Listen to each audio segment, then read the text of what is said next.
Assalamu alaikum. My name is Rashid Ali Malik and I am a government teacher and also tutor in Allama Iqbal Open University Islamabad.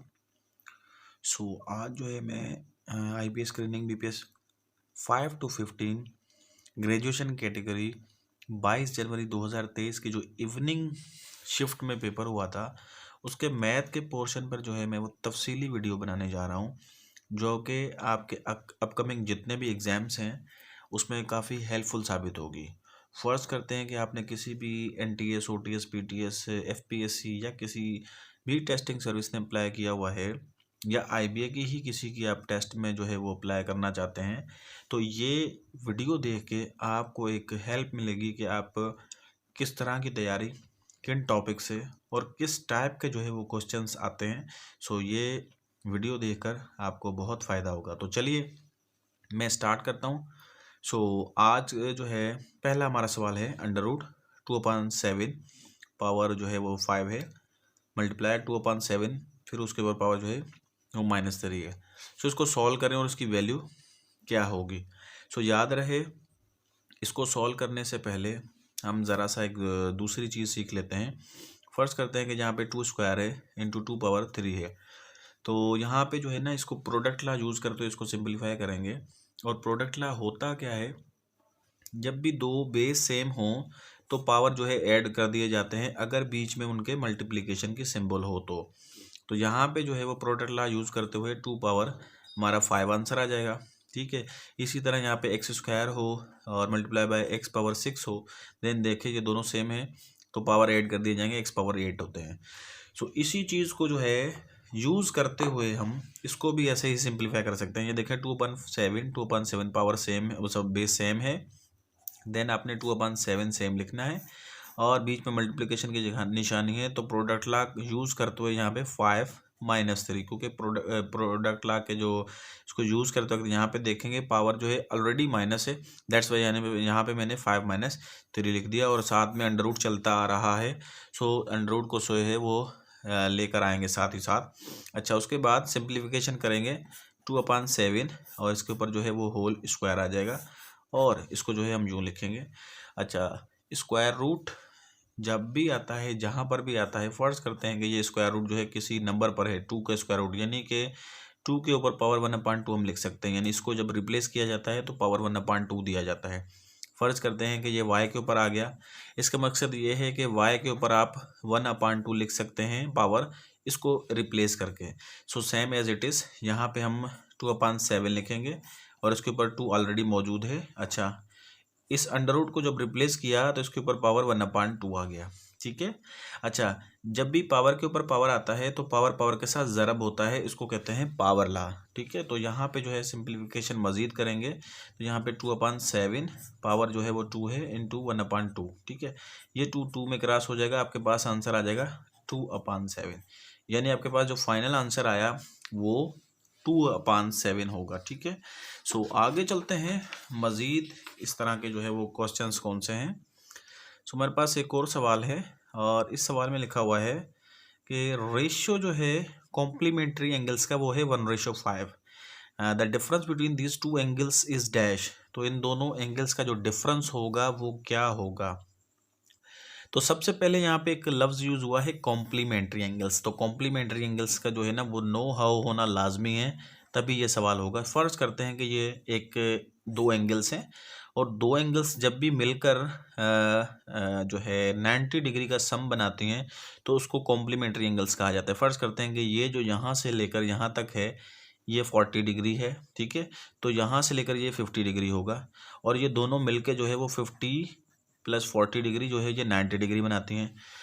तो इस जो दो angles हैं इनको हम कहेंगे कि ये कॉम्प्लीमेंट्री एंगल्स हैं। याद रहे कि ये 50 और 40 वाली नहीं, ये कोई सी भी दो एंगल्स जो हैं वो मिल के 90 डिग्री बना सकती हैं। यहाँ पे आपके पास दो एंगल्स मुख्तलिफ और भी हो सकती हैं। फ़र्ज़ करते हैं कि ये एक 20 डिग्री की है, ये 70 डिग्री की है, दैट्स वाई ये दोनों भी जो है कॉम्प्लीमेंट्री कहलाएंगी। यानी कॉम्प्लीमेंट्री एंगल की डेफिनेशन ज़हन में रखनी है कि दो एंगल्स मिलकर जब 90 डिग्री बनाएं तो उसको कॉम्प्लीमेंट्री एंगल्स कहा जाता है ना। अब हमारे पास दो एंगल्स का रेशो गिवन है। अब हमें नहीं पता कि इस एंगल का जो है वो कितनी है, ये एंगल कितनी है। तो अगर हमने फर्स्ट एंगल निकालनी है, यानी यहाँ पे हम लिखते हैं कि फर्स्ट एंगल यानी पहली एंगल अगर निकालनी है तो पहले का रेशो यानी कि पहले का रेशो जो है वो 1 है, इसको ऊपर लिखना है। नीचे सम ऑफ रेशो ना, यहाँ पे 5 और 1 हो जाएगा आपके पास 6। अच्छा, कॉम्प्लीमेंट्री एंगल में टोटल एंगल कितनी होती है, 90 डिग्री होती है। ठीक है, इसी तरह अगर आप सेकंड एंगल निकालना चाहते हैं तो सेकंड और एंगल लिखें, और सेकंड एंगल में क्या होगा, सेकंड का रेशो यानी कि यहाँ पे 5 है वो ऊपर आएगा, नीचे सम ऑफ रेशो 6 हो जाएगा, यानी 1 और 5 जो है वो 6 होता है। और कॉम्प्लीमेंट्री एंगल्स में जो है वो 90 डिग्री होता है। मजीद जब इसको सिंप्लीफाई करेंगे तो 6 का टेबल जो है वो इसके ऊपर 90 के ऊपर 15 टाइम, और 15 डिग्री को जो है 1 से मल्टीप्लाई कर लेंगे, यानी पहली जो हमारे पास होगी एंगल वो 15 डिग्री होगी। अच्छा, दूसरी 6 का टेबल जो है वो 90 के ऊपर 15 टाइम, एंड 15 को 5 से कर लें यानी 75 डिग्री। अब हमसे सवाल ये पूछा गया कि इन दो एंगल्स का डिफरेंस क्या होगा। तो हमने एंगल फाइंड कर ली, पहली 15 डिग्री, दूसरी 75। तो डिफरेंस जो है वो आपके पास क्या होगा, आप 75 डिग्री में से 15 डिग्री माइनस कर देंगे तो आपके पास जो है वो डिफरेंस आ जाएगा, और डिफरेंस कितना हो गया, 60 डिग्री। तो देखें, एग्जामिनर ने बड़े ही जो है क्या कहते हैं, एक लफ्ज़ मुझे जहन में नहीं आ रहा, चले मैं इसके लिए यूज़ कर देता हूँ। चालाकी से एक ऐसा सवाल निकाला है जिसमें उसने ज्योमेट्री को भी टच किया, साथ ही साथ रेशो का एक टॉपिक है, रेशो का टॉपिक है शेयर वाला, वो भी उसने इसके अंदर यूज़ किया है। तो याद रखें कि मैथमेटिक में एक टॉपिक की नो हाउ नहीं होनी चाहिए, एक ही टॉपिक के अंदर कभी कभार 2-3 टॉपिक्स जो है वो इस्तेमाल हो जाते हैं। तो ये भी एक ऐसा सवाल था जिसमें कॉम्प्लीमेंट्री एंगल्स यानी कि ज्योमेट्री प्लस रेशो वाला सवाल आ गए।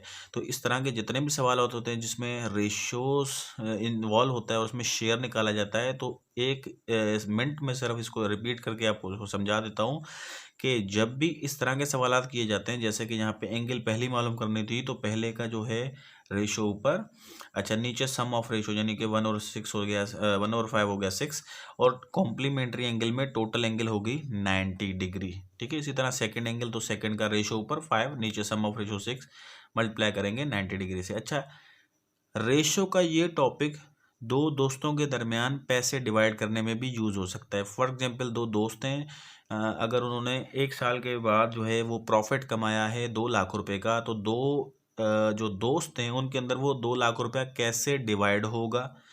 फ़र्ज़ करते हैं कि एक बंदे ने 2 लाख इन्वेस्ट किया है, दूसरे ने जो है वो 4 लाख इन्वेस्ट किया है, तो दोनों के दरमियान प्रॉफिट कैसे तकसीम किया जाएगा, तो उसमें शेयर का ये टॉपिक यूज़ होता है। तो वो किस तरह होता है वो यहाँ पे मैं नहीं सिखा सकता, लेकिन मैं आप लोगों को ये बता दूँ कि ये टॉपिक वहाँ पर भी यूज़ हो सकता है। अगर आप इसकी प्रॉपर क्लासेस अटेंड करना चाहते हैं तो मेरे पास इसकी जो है मुकम्मल इसकी रिकॉर्डेड वीडियोज़ हैं, आप अलग से इसकी अटेंड कर सकते हैं। सो बहरहाल आगे चलते हैं, हमारे पास एक और है, which of the following is not linear equation in one variable. तो यहाँ पे एक जनरल सा सवाल है, ये सॉल्यूशन वाला सवाल नहीं है। बताइए कि नीचे दिए गए में से एक वेरिएबल में जो है वो लीनियर इक्वेशन कौन सी है। तो यहाँ पे अच्छा नहीं है, सॉरी, यहाँ पे लिखा हुआ है कि which of the following is not linear equation in one variable. नीचे दिए गए में से कौन सी एक जो वेरिएबल में है वो लीनियर इक्वेशन नहीं है। तो यहाँ पे देख सकते हैं कि आपके पास ये जो है लीनियर इक्वेशन है, ये लीनियर इक्वेशन है वन वेरिएबल में, ये लीनियर इक्वेशन है वन वेरिएबल में, ये लीनियर इक्वेशन है जो कि वन वेरिएबल में नहीं है, इसके अंदर दो वेरिएबल्स है ना। तो आपके पास राइट ऑप्शन तो आपने आसानी से ढूंढ लिया। तो यहाँ पे जो हमारे पास असल प्रॉब्लम था कि लीनियर इक्वेशन किससे कहा जाता है, याद रखें लीनियर इक्वेशन उसे कहा जाता है वो इक्वेशन जिसके अंदर वेरिएबल का पावर 1 हो। फॉर एग्जांपल यहाँ पे x plus 1 is equal to 0, y plus z plus x is equal to 0, 2x is equal to 1, 3a plus 2b plus 3z is equal to -10। यानी ये वो इक्वेशंस हैं जिनके अंदर पावर जो है वो वेरिएबल का 1 होता है। इस टाइप की इक्वेशंस को ना लीनियर इक्वेशन कहा जाता है। ठीक है, अच्छा, linear equation in one variable का मकसद ये है कि ये एक वेरिएबल वाली इक्वेशन है, यानी कि हम कहेंगे कि linear equation in one variable, ये भी वन वेरिएबल वाली है। ये इसके अंदर 3 वेरिएबल्स हैं x, y एंड z, तो इसको कहेंगे लीनियर इक्वेशन इन 3 वेरिएबल्स। ठीक है, तो हमारे पास यही सवाल था कि नीचे दिए गए में से कौन सी लीनियर इक्वेशन एक वेरिएबल में नहीं है, तो वो वाला हमारे पास जो ऑप्शन था वो बी वाला है, या 2 यहाँ पे मैंने दिया हुआ है, यहाँ पे ये वाला ऑप्शन जो है आपने टिक करना था। अच्छा, एक चीज़ और नोट करनी है, इक्वेशन की कुछ और भी टाइप्स होती हैं। फर्ज करते हैं कि आपके पास X square plus Y square is equal to 0 आ जाए, यानी ये 2 पावर वाली जो जिसके अब 2 पावर हो, स्क्वायर हो, तो इस इक्वेशन को जो है ना वो क्वाड्रेटिक इक्वेशन कहा जाता है, ये भी याद रखें, ठीक है। अच्छा, उसके अलावा अगर यही पावर 3 हो तो इसको जो है वो क्यूबिक इक्वेशन भी कहा जाता है। अच्छा, पावर 4 हो, X power 4 plus Y power 4 equal to 0, तो इसको जो है बाय क्वाड्रेटिक इक्वेशन भी कहते हैं। सो हमारा सवाल यहाँ पे लीनियर इक्वेशन से था। दरअसल मैंने लीनियर इक्वेशन के साथ साथ आपको दूसरी भी इक्वेशन समझा दी हैं, क्योंकि कभी भी एग्जाम में इससे रिलेटेड कोई दूसरा सवाल आए तो आपके जहन में होना लाजमी है। सो आगे चलते हैं, हमारे पास एक और सवाल है। इसमें लिखा हुआ है कि ग्रेटेस्ट कॉमन डिवाइज़र यानी कि GCD, ठीक है। अच्छा, इसको जो है आप HCF भी कह सकते हैं, ठीक है। और वो कितना है 2 नंबर्स का, वो है 8। और दूसरी बात कर रहा है कि वाइल दियर LCM लीस्ट कॉमन मल्टीपल, यानी कि LCM जो है वो हमारे पास मिला हुआ है 144।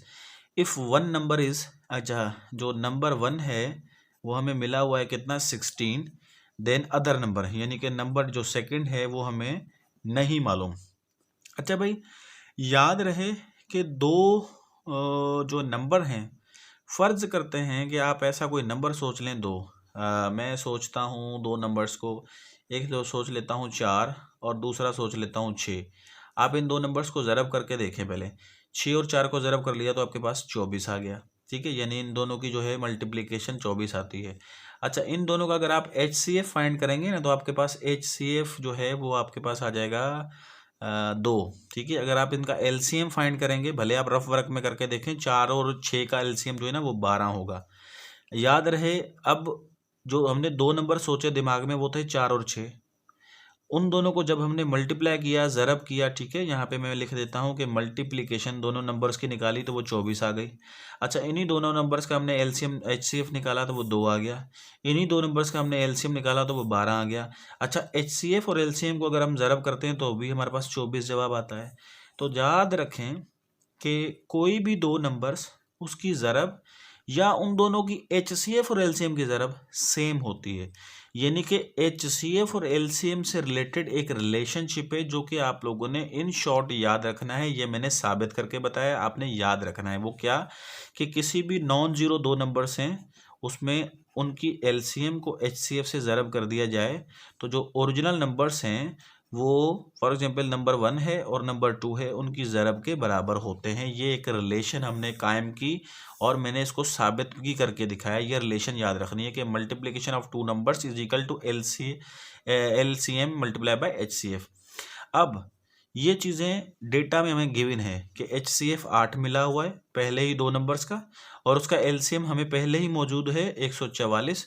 अच्छा, पहला नंबर जो है वो हमें गिवन है 16, दूसरा नंबर हमें नहीं मालूम, तो ये हमने फाइंड करना है, ठीक है। अच्छा, नंबर 2 हमने फाइंड करना है, तो 16 को जो है वो हम राइट साइड पर, सॉरी लेफ्ट साइड पर ले जाएंगे तो आपके पास नंबर 2 जो है वो क्या आ जाएगा 144 मल्टीप्लाई बाय 8/16। 8 का टेबल जो है वो 16 के ऊपर लग जाएगा 2 टाइम्स, एंड अगेन 2 का टेबल जो है 144 के ऊपर लग जाएगा 72 टाइम्स। यानी आपके पास जो दूसरा नंबर आएगा वो 72 आएगा, ठीक है। अच्छा, ये सवाल का जवाब हमारे पास आ गया। अगर आप सवाल के जवाब को वेरीफाई करना चाहते हैं तो आप वेरीफाई भी कर सकते हैं।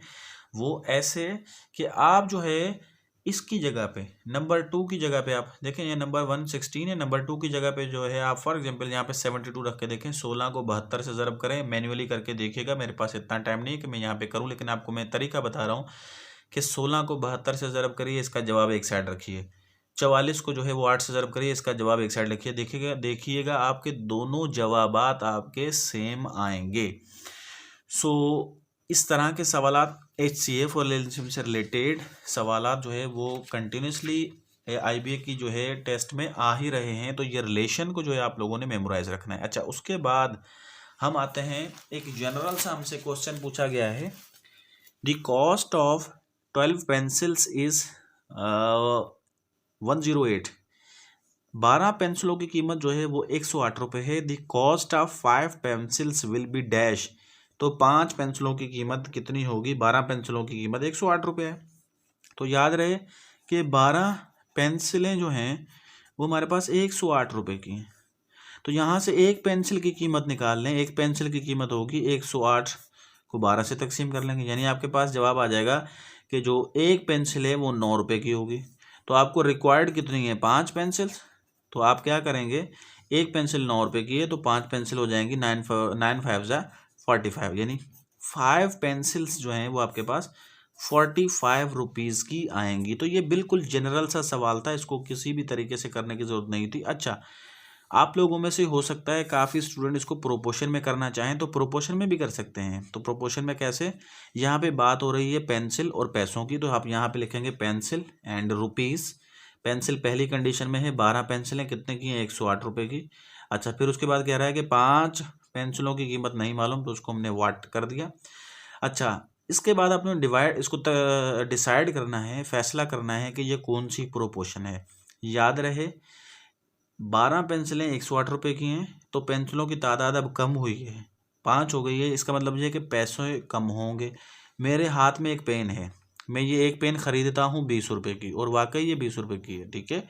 अगर मैं ये पेनों की तादाद 2 कर दूँ तो मेरे पास ये पैसे हो जाएंगे 40 रुपये, यानी पेन की तादाद भी बढ़ी, पैसे भी बढ़े। तो इस किस्म की प्रोपोर्शन को डायरेक्ट प्रोपोर्शन कहा जाता है। इनवर्स प्रोपोर्शन भी एक होती है, उसको कहते हैं जिसमें एक क्वांटिटी आपकी बढ़े और दूसरी क्वांटिटी आपकी कम हो, तो उसको इनवर्स प्रोपोर्शन कहा जाता है। बहरहाल ये आपकी डायरेक्ट प्रोपोर्शन है। डायरेक्ट प्रोपोर्शन होने के बाद आप इसका एरो सेम डायरेक्शन में लगा लेंगे। आप चाहे दोनों एरो ऊपर या दोनों एरो नीचे की जानिब लगा सकते हैं। उसके बाद इसको प्रोपोर्शन फॉर्म में लिखें।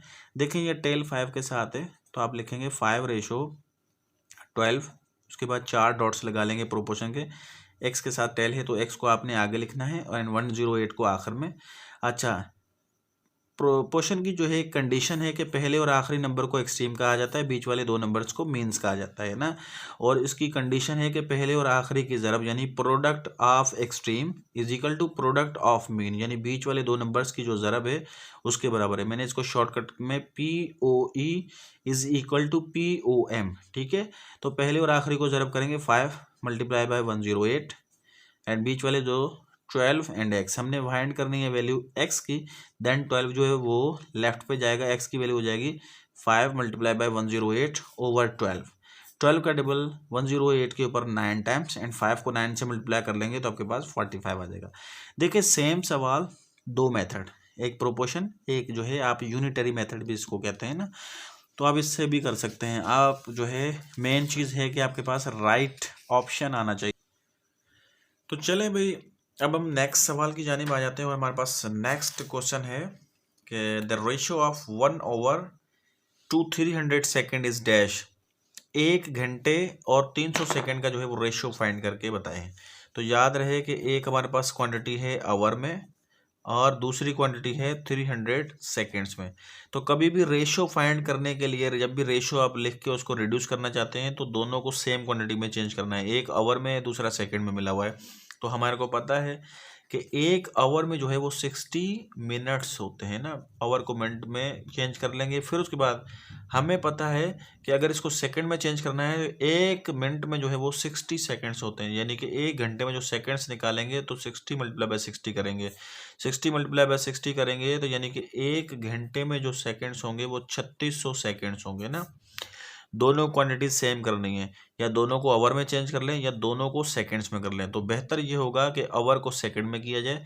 दैट्स वाई मैंने एक आवर के अंदर जो है वो 3600 सेकंड्स जो है वो निकाल लिए। तो आपने 3600 सेकंड्स रेशियो 300 सेकंड्स, ठीक है। अच्छा, उसके बाद ठीक है आपने सिंप्लीफिकेशन करनी है। ये 2 0 जो है ये इस 2 0 में कट गए, आपके पास आ गया 36/3। अगेन 3 का टेबल जो है ठीक है लगेगा दोनों के ऊपर, इसके ऊपर 1 टाइम एंड इसके ऊपर 12 टाइम, यानी आपके पास फाइनल जो आंसर आ गया रेशो का वो 12:1 आ गया। तो इस टाइप के जितने भी सवालात होते हैं सबसे पहले यूनिट कन्वर्जन करनी है, सेम यूनिट करना है, उसके बाद जो है आप इसको रिड्यूस कर सकते हैं। तो चलें हमारे पास एक और क्वेश्चन है और ये भी प्रोपोर्शन के टॉपिक से लिया गया है और इसमें लिखा हुआ है if 6 men takes 9 days to complete a work, the number of men will the work in the 3 days is dash। अच्छा भाई, यहाँ पे ये प्रोपोर्शन के टॉपिक से सवाल लिया गया और वर्क से रिलेटेड है। खास तौर पे 6 लोग एक काम जो है वो 9 दिनों में कंप्लीट कर रहे हैं, तो बताइए कितने शख्स मतलब ज़रूरत में आएंगे हमारे कि अगर वो 3 दिन में काम जो है वो करें, यानी कितने लोग जो है वो रिक्वायर्ड होंगे। यहाँ पे बात हो रही है एक मैन की और दूसरी जो है वो डेज की। तो पहली कंडीशन में कह रहा है कि 6 बंदे हों और काम कितने दिनों में करें, 9 दिनों में। अगर वही सेम काम 3 दिनों में हो तो लोग कितने होंगे। तो याद रहे, पहले तो ये सारा कुछ लिखने के बाद जो अननोन क्वांटिटी है उसकी जगह पे आपने कोई सा भी वेरिएबल पुट कर देना है, एक्स वाई जेड कोई सा भी आप पुट कर सकते हैं। उसके बाद डिसाइड करना है कि ये जो हमारी मतलब प्रोपोर्शन है वो किस टाइप की प्रोपोर्शन है। याद रहे, फॉर एग्जांपल ये मैंने एक घर बनाया है, उसके 2 रूम्स है ना, रूम 1 एंड रूम 2। अगर आप ये अपने घर का काम करवाते हैं 2 रूम्स का, फॉर एग्जांपल 4 जो है ना वर्कर इसके साथ काम करवाते हैं, तो आपके घर का जो काम है वो तकरीबन 12 महीने यानी कि 1 साल के अंदर वो ना कंप्लीट होगा। अच्छा, फर्ज करते हैं कि इसकी जगह में मजदूरों की तादाद 8 कर देता हूँ, तो आपका काम जो 12 महीने में होने जा रहा था वो आपका काम रिड्यूस होकर 6 मंथ में आ जाएगा। इसका क्या मतलब हुआ कि अगर आप मजदूरों की तादाद बढ़ाएंगे तो आपका काम जल्दी जल्दी होगा। इसका क्या मतलब हुआ कि एक चीज़ यहाँ पे बढ़ी तो दूसरी कम हुई, तो इसको कहते हैं इन्वर्स प्रोपोर्शन। तो इन्वर्स प्रोपोर्शन तय हो गया, उसके बाद आपने एक एरो जो है वो ऊपर की जानिब लगाना है, दूसरा एरो नीचे की जानिब। कोई सा भी एरो ऊपर हो कोई सा भी नीचे हो, लेकिन बस याद ये रखना है कि एक अप साइड और दूसरा डाउन साइड। उसके बाद इसको प्रोपोर्शन वाले फॉर्मेट में ले आएंगे। एक्स के साथ टेल है ना, तो आपने एक्स को फर्स्ट पे लिखना है x/6, 4 डॉट्स लगा लेंगे प्रोपोर्शन वाले। ये टेल इसके साथ है 9 के साथ, देन 9/3। अच्छा, उसके बाद पहले और आखिरी नंबर को एक्सट्रीम कहा जाता है, बीच वाले 2 नंबर्स को मीन्स कहा जाता है। कंडीशन है हमारे पास के पहले और आखिरी की ज़रब प्रोडक्ट ऑफ एक्सट्रीम बराबर होती है प्रोडक्ट ऑफ मीन, यानी बीच के 2 नंबर्स की ज़रब से। अच्छा, इस कंडीशन को यूज़ करते हुए पहले और आखिरी को ज़रब करेंगे 3x, बीच वाले 2 को ज़रब करेंगे 6 × 9। अब हमने फाइंड करनी है x की वैल्यू। 3 जो है वो राइट साइड पर जाएगा तो डिवाइड में हो जाएगा, दैट्स वाई यहाँ पे जो है ना यह देखेंगे 3x के साथ मल्टीप्लाई है, तो हमने जैसे ही राइट साइड पे लेके जाएंगे तो आपका जो है ये डिवाइड में आ जाएगा। 3 का टेबल जो है वो 6 के ऊपर 2 टाइम्स, आपके पास ऊपर 9 और 2 बचा है, इसको मल्टीप्लाई कर लेंगे तो आपके पास आ जाएगा 18। यानी कि जो काम अब 9 से रिड्यूस होकर 3 दिन में हुआ, तो हमें जो आदमियों की ज़रूरत पड़ेगी वो 18 आदमियों की ज़रूरत पड़ेगी। आगे चलते हैं, इसी किस्म के जो है कुछ और प्रॉब्लम्स जो है वो सॉल्व कर लेते हैं। और हमारे पास एक सवाल है जो कि ज्योमेट्री से लिया गया है और सॉल्यूशन वाली ज्योमेट्री नहीं है, ये सिर्फ समझने वाली ज्योमेट्री। और इसमें लिखा हुआ है vertical angles that are opposite to each other are also dash not equal, opposite, scale in, equal. तो हमारे पास राइट ऑप्शन जो है वो डी होगा। अच्छा, अब ये कैसे होगा इसको समझिए। फर्ज करते हैं कि ये 2 लाइन्स हैं और एक दूसरे को यहाँ पे जो है ना ये क्रॉस करती है ना इस पॉइंट पे, और ये पॉइंट है O, ठीक है। अच्छा, ये जब यहाँ पे क्रॉस की एक दूसरे को इन्होंने, तो यहाँ पे 4 एंगल्स बने। ये एंगल 1 है और ये एंगल 2 है, ये एंगल 3 है और ये एंगल 4 है। फर्ज करते हैं कि ये जो एंगल्स हैं यहाँ पे इन्होंने बनाई, मतलब 2 लाइन से एक दूसरे को क्रॉस किया, 4 एंगल्स बनी। यहाँ पे जो है आपकी जो है वो एंगल बनी 60 और यहाँ पे बनी 120 डिग्री। तो वर्टिकल अपोजिट जो है वो एंगल्स कौन सी होती हैं, यहाँ पे 60 बनी तो इसके सामने भी 60 डिग्री बनेगी, ये अंडरस्टूड है। अगर यहाँ पे 120 डिग्री बनी तो इसके आमने सामने जो है ये वाली भी 120 डिग्री बनेगी। तो ये जो आमने सामने ऐसे कटने के बाद जो आमने सामने ऐसे जो अपोजिट में है ना, इनको कहा जाता है वर्टिकली अपोजिट एंगल्स। तो हमसे सवाल भी जनरल ये पूछा गया है कि वर्टिकली जो अपोजिट एंगल्स होती हैं वो क्या होती हैं, नॉट इक्वल, बराबर नहीं होती, अपोजिट होती हैं, स्केलिन होती हैं या इक्वल होती हैं। तो हमारे पास सवाल का जवाब जो है वो इक्वल होना चाहिए। इसी तरह का एक एग्जांपल और समझा रहा हूँ। फर्ज करते हैं कि ये 2 लाइंस एक दूसरे को क्रॉस कर रही हैं, इसकी आमने सामने वाली साइड्स बराबर होती हैं, यानी यहाँ पे जो एंगल बनेगी वो यहाँ पे, यहाँ पे जो एंगल बनेगी वो यहाँ पे बनेगी।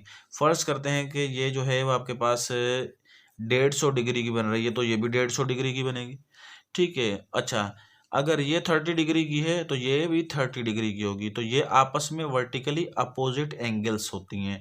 तो ये एक ज्योमेट्री से लिया गया एक सवाल है, और इसकी जो है एंगल्स के बारे में अगर आपको प्रॉपर्टीज ये पता होंगी तो आप जो है इसको आसानी से सवाल को कर सकते हैं। तो चलें, अब हम आते हैं, हमारे पास एक और सवाल है और आम जिंदगी से लिया गया है ये सवाल, परसेंटेज के टॉपिक से। Roshan bought bike for 75,000 rupees. He want to sell it by making 20% profit. The selling price of bike is dash या वॉट। अच्छा भाई, रोशन जो है एक बाइक खरीद रहा है 75,000 रुपये की। अगर वो बेचना चाहता है और इसके ऊपर 20% मुनाफा कमाना चाहता है तो सेलिंग प्राइस क्या होगी। अच्छा, यहाँ पे जो खरीदने वाली कीमत है उसको सीपी कहा जाता है, कॉस्ट प्राइस, और कॉस्ट प्राइस है 75,000 रुपये, ठीक है। अच्छा, प्रॉफिट जो है वो परसेंटेज में गिवन है 20, ठीक है। उसके बाद हमें ये कहा गया है कि सेलिंग प्राइस जो है वो हमें नहीं पता, वो मालूम करनी है। अच्छा, अब सेलिंग प्राइस क्या होती है कि अगर कोई दुकानदार किसी मार्केट से, मतलब किसी फैक्ट्री से या किसी होलसेलर से कोई चीज़ लेकर आता है तो उसको कॉस्ट प्राइस कहा जाता है। अच्छा, सेलिंग प्राइस किसे कहा जाता है कि कॉस्ट प्राइस के अंदर अगर आप प्रॉफिट लगा के बेचेंगे, अपना कुछ कमाएंगे उसमें से, तो इसको कहते हैं सेलिंग प्राइस, ठीक है। अच्छा, उसके बाद अगर आप प्रॉफिट निकालना चाहते हैं तो आप सेलिंग प्राइस में से कॉस्ट प्राइस माइनस कर देंगे तो आपके पास प्रॉफिट भी आ जाएगा। अच्छा, अब एक चीज़ और है कि हमें ये पूछना चाह रहा है ये कि 20% अगर इसके ऊपर कमाया जाए तो ये सेलिंग प्राइस क्या होगी। तो सिंपल, प्रॉफिट अगर आपने निकालना है तो प्रॉफिट कितना है, 20% निकालना है, और ऑफ किसका निकालना है, 75,000 का। यानी 75,000 का 20% आप निकाल के देखें। परसेंटेज की निशानी को जैसे ही रिमूव किया जाता है, ये वाली सिंबल परसेंटेज की होती है, तो डिनोमिनेटर में 100 लिखा जाता है। ये हमेशा से एक पॉइंट याद रख लें, किसी के साथ भी परसेंटेज आए, यानी 17% यानी कि 17/100, 1% यानी कि 1/100, यानी जिसके साथ भी ये निशानी आ जाए उसको हटा के डिनोमिनेटर में आपने 100 लिखना होता है। ऑफ का मतलब है ज़रब, और यहाँ पे 75,000 लिख लेंगे। ये 2 जीरो जो है यहाँ पे 2 जीरो में कट गए। अच्छा, यहाँ से 75 और 2 को ज़रब कर लें तो 150 आता है जवाब। ये 1 जीरो और ये 1 जीरो भी लिखे हुए हैं, ये भी आपने लगा लेने हैं। अच्छा, जो प्रॉफिट है वो 20% के हिसाब से वो हो रहा है 75,000। तो जो बेचने वाली प्राइस होनी चाहिए वो क्या होनी चाहिए, जो खरीदने वाली कीमत है 75,000, उसमें 15,000 रुपये का प्रॉफिट भी ऐड कर दें तो आपकी सेलिंग प्राइस हो जाएगी तकरीबन, मेरे ख्याल से 75,000 में 15,000 ऐड कर दें तो आपके पास जो है वो 90,000 रुपया जो है वो प्राइस होगी इस स्कूटर को बेचने के लिए। तो ये था इस सवाल का जो है वो सॉल्यूशन। आगे चलते हैं, हमारे पास देखते हैं कि और जो है वो किस टाइप के क्वेश्चंस हैं। अच्छा, ये मैट्रिसेस से लिया गया एक टॉपिक है, और क्लास मैट्रिक्स से जो है ना ये टॉपिक लिया गया है, स्पेशली मैट्रिसेस में से, ठीक है। अब इस तरह के सवाल जो है वो सॉल्व कैसे किए जाते हैं, याद रहे कि इस टाइप में कोई चीज़ लिखी जाए तो इसको मैट्रिक्स कहते हैं, 1 2 3 4। यहाँ पे मैट्रिक्स के बारे में मैं ज़्यादा डिटेल में नहीं जाऊँगा, क्योंकि ये क्वेश्चंस को जो है वो सॉल्यूशन की वीडियो है, और वो भी IBA स्क्रीनिंग BPS 5 to 15 22 जनवरी 2023 की इवनिंग शिफ्ट में जो पेपर आया है ये उसके जो है वीडियो है। सो कंटिन्यू करता हूँ कि जब भी इस तरह की मैट्रिक्स गिवन हो उसका आप जो है इसको डिटर्मिनेंट कहा जाता है। डिटर्मिनेंट फाइंड करते हैं तो यूं लाइन लगाते हैं 1 2 एंड 3 4। अच्छा, जब भी डिटर्मिनेंट फाइंड किया जाता है ये जो है इससे ज़रब होता है, 4 को 1 से ज़रब करना होता है, ठीक है। 4 और 1 ज़रब, फिर माइनस की निशानी, ये 3 जो है वो 2 से ज़रब होगा, 3 और 2 ज़रब होगा, तो इसको मल्टीप्लाई कर लें, 4 1 4 माइनस 3 2 आपके पास 6 आ जाएगा। 4 में से 6 माइनस किया तो आपके पास माइनस का 2 आ गया। तो सेम एज इट इज़ ये डिटर्मिनेंट फाइंड करने को कहा गया है, और डिटर्मिनेंट कैसे फाइंड होगा ये पहले ही गिवन है, इस तरह की लाइन है। तो आपने ये 3 और 5 को ज़रब कर देना है, भले मैं एक स्टेप बढ़ा के लिखता हूँ, 3 और 5 को ज़रब करें। अच्छा, माइनस की निशानी, फिर 2 और 6 को ज़रब करें। अब आप ज़रब कर लें, 5 और 3 को ज़रब करें 15, 6 और 2 को ज़रब करें 12, 15 में से 12 माइनस कर दिया तो आपके पास 3 आ गया। तो सिंपल ये डिटर्मिनेंट फाइंड करने का तरीका है कि कभी भी इस तरह डिटर्मिनेंट फाइंड करना हो तो ये नंबर इससे जाके ज़रब खाएगा, ठीक है, माइनस की निशानी देंगे, फिर ये 2 जो है वो जाके 6 से ज़रब खाएगा। तो ये डिटर्मिनेंट फाइंड करने का एक तरीका है। सो आगे चलते हैं कि नेक्स्ट हमारे पास एक सवाल है वो ट्रिग्नोमेट्री से लिया गया है, और वो ट्रिग्नोमेट्री में है secant square theta minus ten square theta जो है वो किसके बराबर होता है। याद रहे कि ये एक आइडेंटिटी है, हमें याद करनी चाहिए कि सीकेंड स्क्वायर थीटा और माइनस टेन स्क्वायर थीटा जो है वो 1 के बराबर होता है। ठीक है, अच्छा इसको मैं साबित भी करके बताता हूँ कि ये 1 के बराबर कैसे होता है। अच्छा, ट्रिग्नोमेट्रिक जो है वो रेशोज में एक चीज़ जनरल सी आपने याद रखनी है कि टेन थीटा जो है वो बराबर होता है sine theta upon cos theta के बराबर होता है। ये एक जनरल सी बात है, आपने याद रखनी है। और उसके अलावा सीकेंड थीटा जो है वो 1 अपान कॉस थीटा के बराबर होती है। अच्छा, यहाँ पे हमारे पास साइन टेन थीटा जो है उसकी जगह पे आपने लिखना है sine theta over cos theta, लेकिन ये स्क्वायर है, दैट्स वाई हमने ऊपर और नीचे फिर स्क्वायर ही दे देना है, क्योंकि टेन स्क्वायर थीटा है, दैट्स वाई हमने यहाँ भी स्क्वायर दे दिया। अच्छा, सीकेंड थीटा जो है 1 अपान कॉस थीटा के बराबर होता है, लेकिन सीकेंड स्क्वायर है, दैट्स वाई हमने यहाँ पे 1 अपान कॉस स्क्वायर थीटा लिखेंगे। अच्छा, गौर से देखिए, कॉस स्क्वायर थीटा दोनों साइड पे है, तो आपने कॉस स्क्वायर थीटा जो है वो आपने एलसीएम में ले लेना है। ऊपर आपके पास बच जाएगा 1 माइनस साइन स्क्वायर थीटा।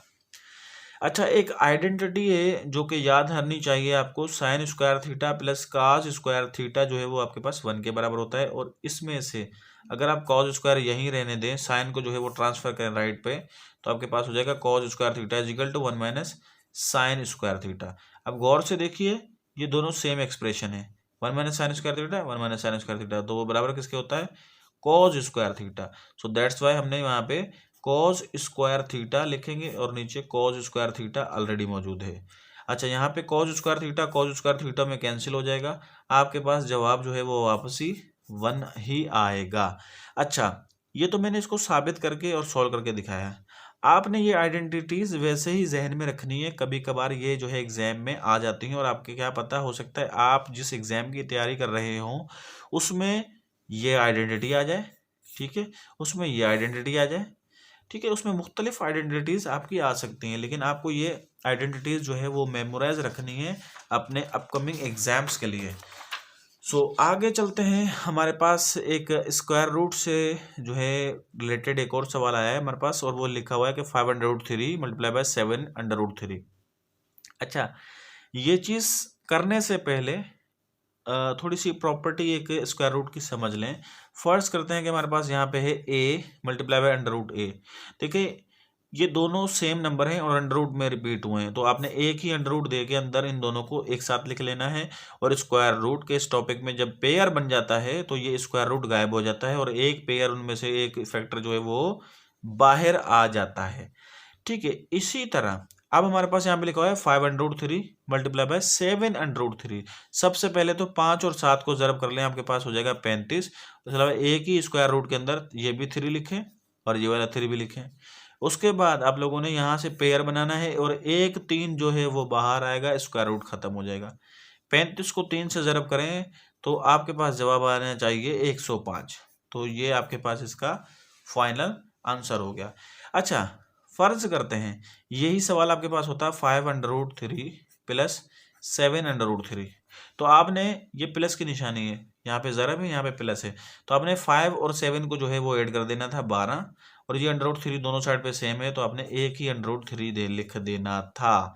तो ये एडिशन केस में इसका जवाब है, ठीक है, लेकिन हमारे पास सवाल ज़रब में, सो हमारे पास जो जवाब आएगा यहाँ पे 105 आएगा। तो आगे चलते हैं, हमारे पास कुछ और मज़ीद सवालात हैं, उनको भी सॉल्व कर लेते हैं।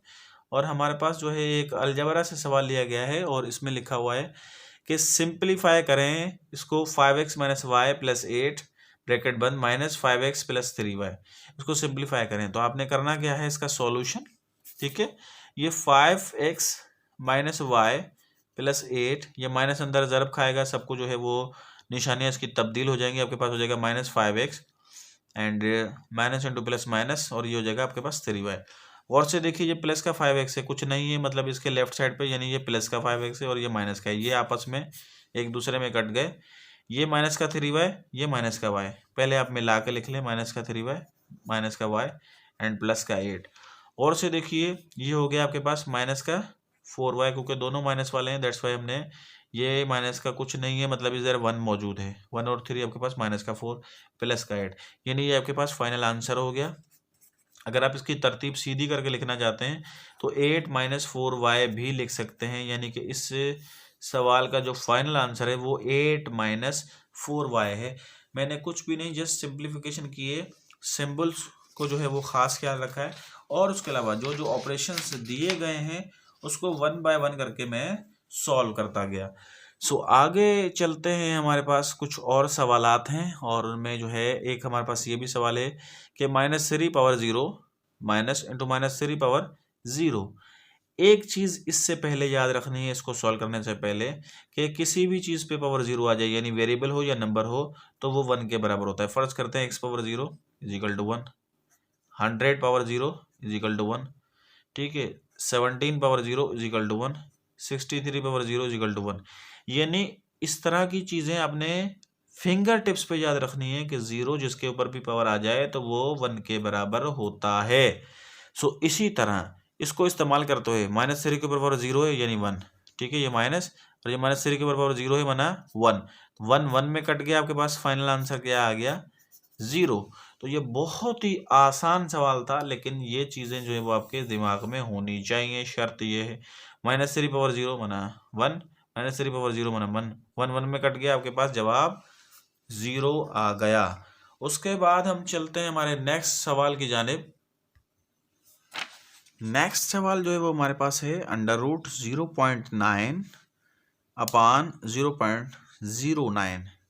सो इस सवाल को जो है हम कुछ यूं इस टाइप से लिख सकते हैं, √0.81, ठीक है, इस अपान को ख़त्म करें तो यूं डिवाइड बाय 0.09 भी लिख सकते हैं।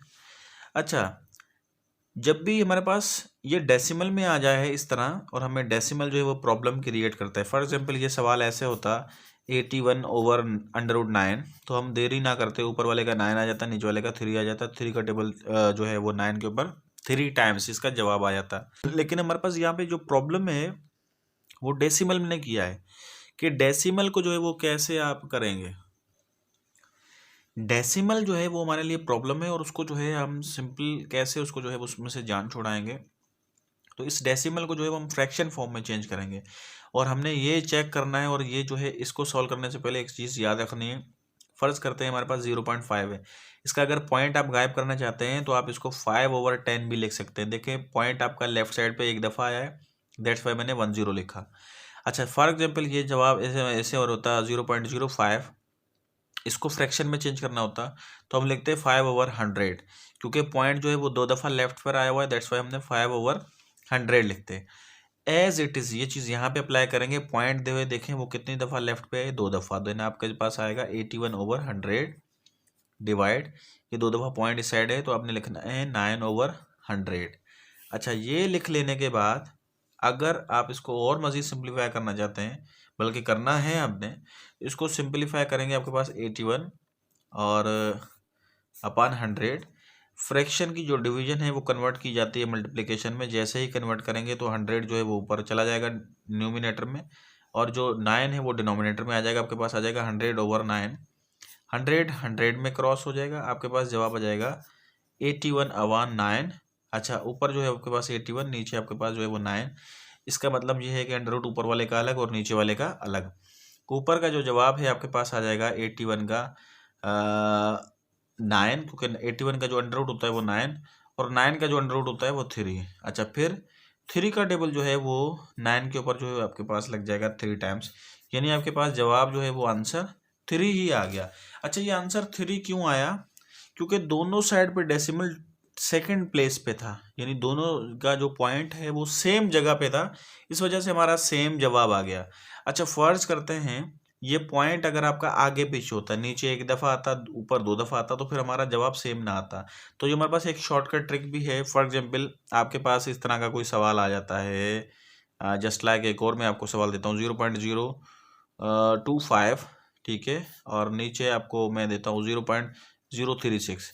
अब गौर से देखिए, ये पॉइंट 3 दफ़ा लेफ्ट पर है, ये पॉइंट 3 दफ़ा लेफ्ट पे है, तो आपने सिंपल पॉइंट को भूल जाना है। 25 का अंडर रूट 5 आता है, 36 का अंडर रूट 6 आता है, तो जवाब, ठीक है। अच्छा, ये डेसिमल अगर मुख्तलिफ प्लेसेस पे हों तो फिर जो डेसिमल का वो अमल दखल होगा और उसको आप फ्रैक्शन में चेंज करके उसको आप सिंप्लीफाई करेंगे, जैसे मैंने यहाँ पे किया है।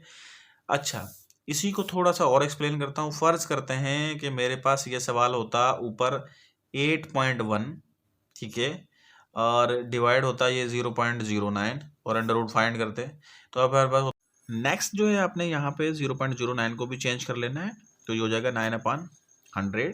और अगर आप इसको मज़ीद सिंप्लीफाई करेंगे तो आपके पास हो जाएगा 81/10। मल्टीप्लिकेशन में चेंज करेंगे 100 ऊपर एंड 9 नीचे। अच्छा, यहाँ पे जो है 9 का टेबल जो है वो 81 के ऊपर 9 टाइम एंड फर्दर इसको जब आप सिंप्लीफाई करेंगे तो ये 10 का टेबल स्क्वायर लग जाएगा। अगेन आपके पास 9 को 10 से किया तो आपके पास 90 जवाब आ गया, ठीक है। सो यहाँ पे देखें हमने थोड़ा सा जवाब इसका चेंज किया, मतलब पॉइंट जो है वो मुख्तलिफ जो है जगह पे रखे, तो हमारा जवाब जो है वो 90 आ गया। यानी यहाँ पे हमारा जवाब जो है वो थोड़ा सा चेंज आया, वो इस वजह से चेंज आया क्योंकि हमने पॉइंट्स जो हैं वो डिफरेंट प्लेसेस पे रखे। अच्छा, इसके साथ साथ एक और भी चीज़ थी कि स्क्वायर रूट भी साथ चल रहा था, वो मेरे जहन से निकल गया।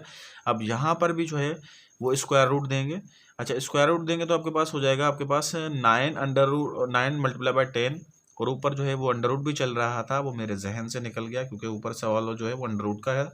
अच्छा, यहाँ पे 10 जो है वो अकेला है और 9 जो है वो उसका अंडर रूट निकल सकता है। 9 का अंडर रूट 3 होता है और 10 का अंडर रूट नहीं होता, दैट्स वाई हम इसको मज़ीद जो है वो 3 अंडर रूट 10 भी लिख सकते हैं। यहाँ पर भी हो सकता है ना, 90 का अगर आप अंडर रूट निकालेंगे तो आप यूँ निकाल सकते हैं, ठीक है।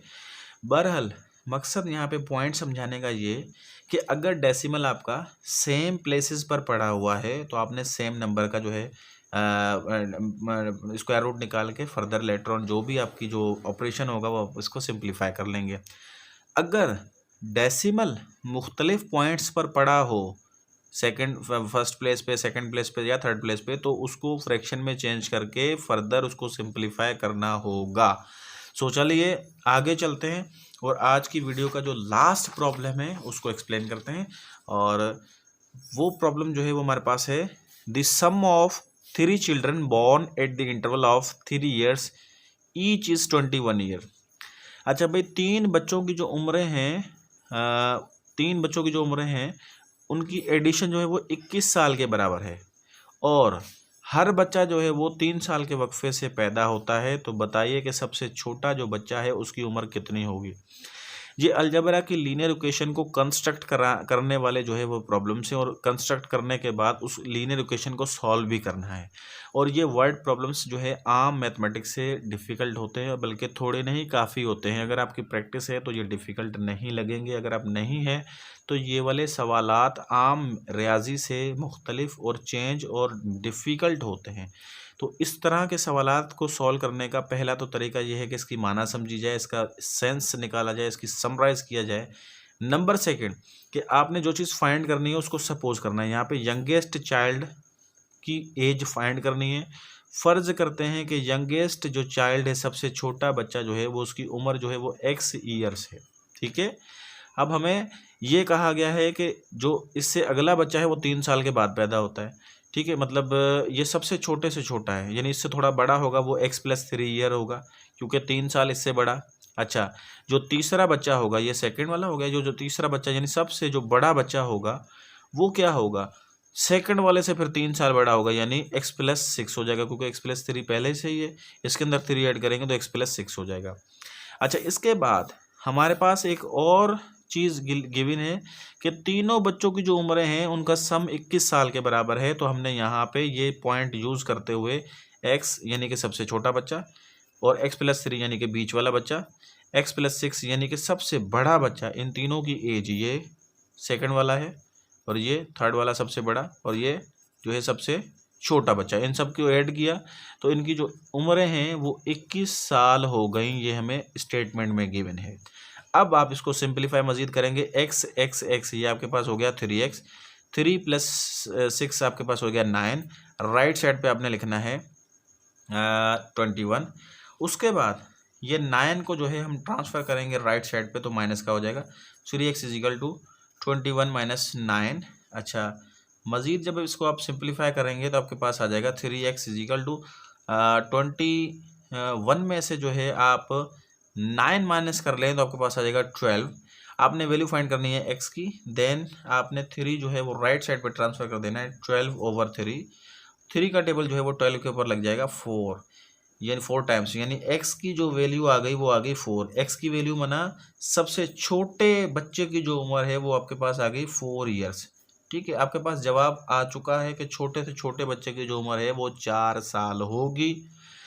फर्ज करते हैं कि यहाँ पे हमसे पूछा जाता है कि तीनों बच्चों की उम्र क्या होगी, तो याद रहे कि जो सेकंड बच्चा होगा वो x+3 होगा। x+3 माना ये जो सबसे छोटा है इससे थोड़ा बड़ा जो है वो 4 में 3 ऐड कर दें तो आपके पास 7 ईयर्स, यानी जो बीच दरमियाना जो बच्चा है वो 7 साल का होगा। और जो सबसे बड़ा है यानी कि वो x+6, जो थर्ड बच्चा हमने सपोज भी किया हुआ था, इसको ही सिंप्लीफाई करेंगे तो थर्ड बच्चा जो सबसे बड़ा होगा वो x यानी 4 में 6 ऐड कर दें। अच्छा, यहाँ पे जो है तीसरे बच्चे की जो एज है वो 4+6 होगी। 4 यहाँ पे आपका पास हो जाएगा 10, यानी कि जो तीसरे बच्चे की जो एज होगी सबसे बड़े की वो 10 साल होगी। तो आपके पास तीनों बच्चों की एज क्या होंगी, सबसे छोटे की 4 साल, दरमियाने की 7 साल और जो सबसे बड़ा है उसकी 10 साल। अगर आप इनको ऐड करके देखें तो आपके पास जवाब क्या आ रहा है, 4 और 7 होते हैं 11, 11 के अंदर 10 ऐड कर देंगे तो आपके पास आ जाएगा कि 21 साल जो है वो टोटल सम आ रहा है तीनों बच्चों का। तो ये सवाल के अंदर जो जवाब था हमारे, हमने छोटे से छोटे बच्चे की उम्र निकालनी थी वो थी 4 ईयर्स। अगर वो ये कह देता कि सबसे बड़े से बड़े की एज फाइंड करें तो आपने क्या करना था, यहाँ से बड़े की बड़े एज जो है वो 10 साल है वो आपने लिखनी थी। अगर वो तीनों की उम्र पूछता तो फिर आपने तीनों की उम्रें, सबसे छोटे की 4 साल, 3 साल का वक्फा, यानी इससे बड़ा 7 साल, उससे बड़ा जो है वो आपका हो जाएगा 10 साल। तो आप इसको ऐसे भी फाइंड कर सकते थे, मतलब एक की उम्र निकालने के बाद 3-3 साल का वक्फा दे के आप तीनों की उम्रें निकाल सकते हैं।